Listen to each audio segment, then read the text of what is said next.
বারাবণী থানা এলাকায় গতকাল গভীর রাত্রে টহলদারি দেবার সময় তোতারামা মোড় থেকে দুটি বালি ভর্তি 12 চাকা ডাম্পার আটক করে। এই ডাম্পার দুটি চুরুলিয়ার দিক থেকে বালি বোঝাই করে আসার সময় বারাবণী থানার পুলিশ গাড়ি আটকে কাগজ দেখতে চাইলে তারা কাগজ দেখাতে পারেনি, কিন্তু তাতে দেখা যায় বালির পরিমাণ অনেক বেশি। গাড়ি দুটি আটক করে বারাবণী বিএলআরওকে খবর দেওয়া হয়।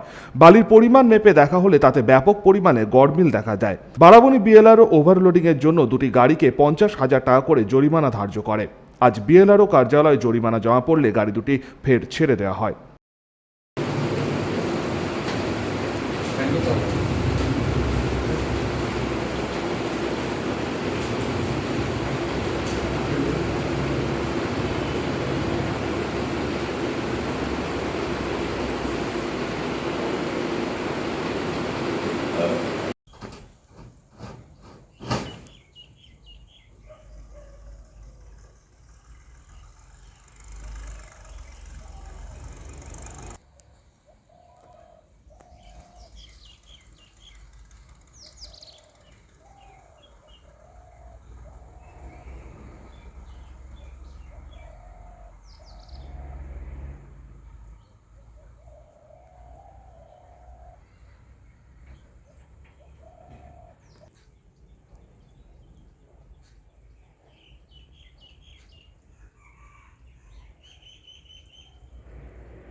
আর এগুলো ওভারলোডিং ছিল, বালি ছিল, চালানও ছিল, কিন্তু চালানে যে বালি ছিল তার থেকে ওদের গাড়িতে বালির পরিমাণটা বেশি ছিল। ওভারলোডের ফাইন আমরা করেছি 50,000 টাকা করে, দুটো গাড়ি 50,000 করে 1 লাখ টাকা আমরা রিয়েলাইজ সরকার।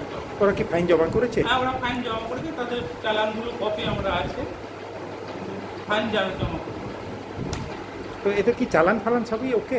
চালান ছিল, চালান যেটা ছিল, চালানে বললাম, চালানে যে কোয়ান্টিটি বালির ছিল তার থেকে বেশি বালি ওদের গাড়িতে পাওয়া যায়, যার ফলে ওভারলোডিংয়ের ফাইন। চালান ছিল। বারাবণী থেকে সঞ্জয় যাদব, 99 নিউজ বাংলা।